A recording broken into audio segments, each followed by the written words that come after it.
So yesterday's activity, we had 15 cards and we had to match congruent triangles. And we did that by using patty paper or overlapping the two triangles. But what we came up with is that all the angles, when added together, so the angle sum, should be 180 degrees. Now, some of you may have remembered that from 6th grade or from 7th grade. But today we're going to talk about why that works and why three angles of a triangle make 180 and also why a straight line makes 180. So to do the activity today, you're going to need this little parallelogram worksheet. You're going to need one piece of patty paper, your writing utensil, but then you need 3 different colored pencils. So I'm going to pause my video while you get all that information and materials together. So hopefully you'll notice that I have bolded 2 of the parallelograms, and within the 2 parallelograms there are 4 triangles. This activity works for all the pattern, but we're only going to focus on these 4 so that we don't have to do the pattern a bunch of times. So within each parallelogram there are 2 triangles, so we're just going to start with just this triangle right here, and I'm going to color each of the angles a different color. So I'm going to start with this bottom one. I'm going to color it red. I'm going to switch over, color this top one yellow, and then I'm going to color this bottom one green. Your colors don't have to be the same as my colors, but you do need to color the 3 angles of this triangle on the left. So go ahead and do that, and I'm going to pause my video while you do that.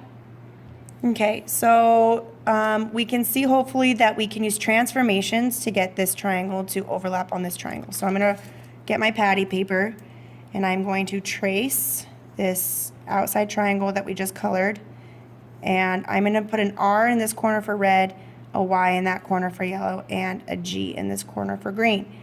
Now if I translate, which means to slide, if I translate this triangle to the right, I can get this triangle to match or be congruent to the 3rd triangle in the pattern, so 1, 2, 3, and that this angle down here should be red, and that this one up here should be yellow, and that this one down here should be green.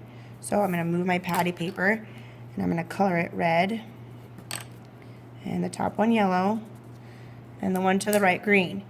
Now hopefully you could have seen that those 2 triangles were going to match without using your patty paper, but if not, that's a good exercise to practice transformations, especially the translation, and then matching to find congruence. So I'm going to pause my video, and please make sure that at the end your 2 triangles look like mine. But again, you can use any 3 colors. Your colors don't have to match.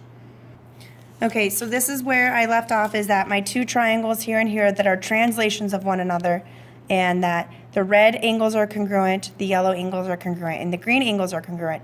So corresponding angles are congruent. We already matched up the sides, so we know that those 2 triangles are congruent. Now I need to find out which colors need to go in these ones. Now again, some of you may be able to see it by just looking, but last week when we took our quiz, some of us had a hard time understanding which angles corresponded with which. So I have my patty paper with my red, yellow, green. If I reflect it to the left, it doesn't match. And if I reflect it down, I still don't get those triangles to match. So hopefully you'll notice that if you do a rotation, so if I rotate my triangle, my center is kind of unknown. But if I rotate it and then translate it down, I can see that the congruent angle, green goes here and red goes to the right, and then the bottom one would be yellow. So I'm going to color in those, and I'm just going to move my patty paper up so I can remember that on the left is green, so green, and then yellow should be here, and then red should be to the right. Now hopefully from there you can see that from here, this triangle is just a translation of the first one. If you can't see that, you can just translate to the right, and again see that green should go to the left, red to the right, and yellow at the bottom, and that those triangles are congruent because I can use a translation to match them up. So green, and then yellow, and lastly red. So I'm going to pause my video, and hopefully at the end your 2 bolded parallelograms will look something where you have 3 different colors matched up. So you should have that the outside triangle is congruent to the 3rd triangle with yellows, reds, and greens as corresponding angles. And if we rotated it, we have corresponding angles of yellow, red, and green, and then a translation of yellow, green, and red. Now, from there, I'm just going to outline this triangle right here. And it's kind of hard to see, but this triangle right here. Hopefully you notice that within each triangle, there's a red and a yellow and a green. And inside this triangle, there's a red and a yellow and a green. And then there's a red and a yellow and a green and a red and a yellow and a green. But not only is there a red and a yellow and a green inside the triangle, so we know that a red plus a yellow plus a green has to be 180. But we also can see here, as my pencil breaks, we can also see, oh geez, that right there on a straight line, we also have a red and a yellow and a green.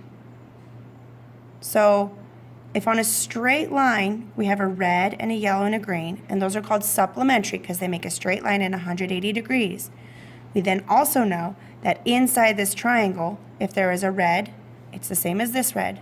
If there's a yellow, it's the same as this yellow. And this green is the same as itself, then these angles also have to equal 180 degrees. So hopefully from today's activity, we could say that my red plus my yellow plus my green equals 180 degrees.